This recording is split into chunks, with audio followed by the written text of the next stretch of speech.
हल्का बदीन जा अमीर आहिनि मौलाना फतेह खान खोसो साहब।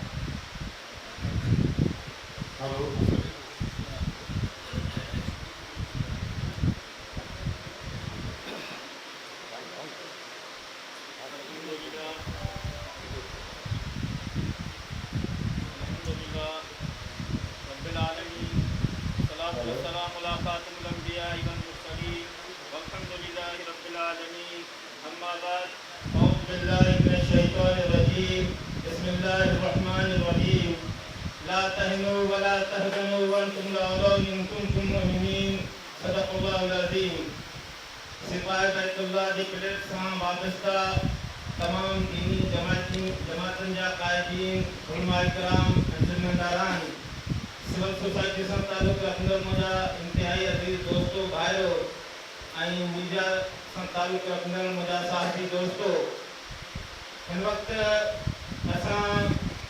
ख़ुसूसन ज़िंदगी इंतज़ामिया जा मशहूर आहियूं जंहिं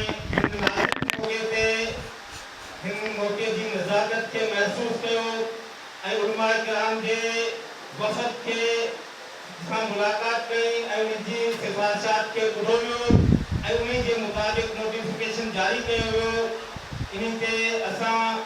महसूस कयो आहे त ज़िंदगी इंतज़ामिया पंहिंजी ज़िम्मेदारी खे पूरो कयो आहे ऐं असां इहो मुतालबो था कयूं त जहिड़े नमूने सां हिते ज़िम्मेदारी जो जेको सबूत ॾिनो वियो आहे अहिड़े नमूने सां उन जे निफ़ाज़ में बि ज़िम्मेदारी जो सबूत ॾिनो वञे ऐं उते 144 जे हवाले सां उहो निफ़ाज़ मुकमल ऐं उनजी रूह सां उनखे मुकमल अदा कयो वञे। ऐं अहिड़े नमूने सां गुज़िश्ता ॾींहंनि जेके कॉन्फ्रेंस कई वई आहे जंहिंजे अंदरि इंतिहाई मुल्क जा जिम्मेदारान ऐं क़ाबिल एतिराम माण्हू मुफ्ती मुजीबुर रहमान साहब, साहिबजादा अबुल खैर मोहम्मद ज़ुबैर साहब हिते आया ऐं जेको सो दौरो कयूं दरगाह जो बि ऐं हिते प्रेस कॉन्फ्रेंस कई वई। लेकिन असांखे इन मौक़े ते इन ॻाल्हि जो रंज बि आहे, दुख बि आहे कि मुल्की लेवल जा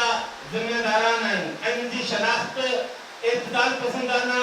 ऐं इत्तेहाद उम्मत जी शनाख्त आहे। उनखे हिते ॿिन्ही फरीक़ैन खे ॿुधणु खपंदो हो ऐं पोइ पंहिंजी राय ऐं बयान ॾियणु खपंदो हो। अहिड़े नमूने सां असां इहो मुतालबो करे रहिया आहियूं ऐं इहा ॻाल्हि चई रहिया आहियूं त जेको सो हिन खां पोइ